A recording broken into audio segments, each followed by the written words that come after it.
Fundació Catalunya Estat, que m'hagi honorat amb aquesta distinció, que a més rebo amb molt de goig, perquè la Fundació Catalunya Estat és una entitat lleial al país, i n'estem molt necessitats. Certament, en el moment en què ets un estat, deixes de ser una nosa, deixes de ser una realitat sospitosa, pesada, enutjosa, deixes de ser algú que reclama, més o menys de manera victimista, per convertir-te en un interlocutor homologable. A la línia del que comentava en Víctor Alexandre, ara estem en un moment, en una oportunitat, el 27 de setembre. Més enllà d'aquest espantós tacticisme polític, d'aquest pols permanent, d'aquest, cony de país, que sempre estem permanentment mirant-nos els uns als altres de reüll, què faran aquests, què faran els altres, què diran els uns, què diran els altres, el del poble del costat, el del poble del mig, el que vine al campanar de l'altre, el que vine a la casa del costat quan tu ets el que tens el problema de l'aluminosi, però aviat també el tingui el veí. En aquest país tan estrany, en aquest país tan magnífic, en aquest país també tan collonut, hi ha una cosa que està per damunt dels tacticismes polítics i dels veïnatges, que és el sentiment. No perdem el sentiment. Amb el sentiment el poble tirarà endavant. Moltes gràcies.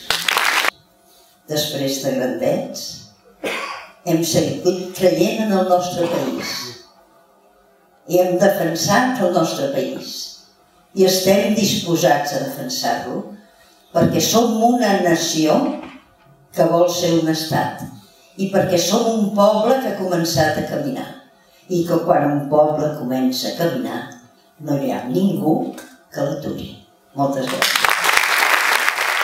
La llibertat s'ha aconseguit trencant les lleis que ens oprimeixen com es va fer realitat amb la llibertat dels esclaus o la igualtat de les dones i també en la llibertat de molts pobles que ens han precedit.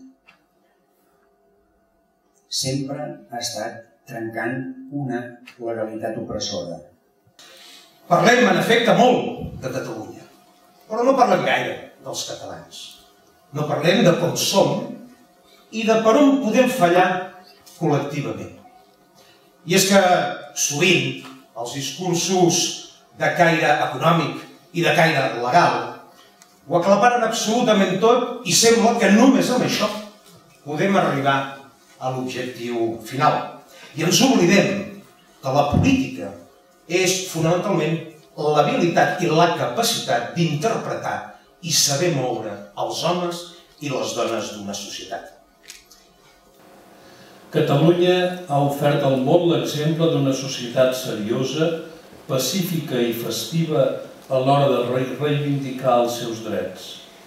Hem de continuar per aquest camí, sense defallir davant les dificultats, perquè no ens podem quedar en la situació actual que va ofegant l'autonomia i va retallant les competències.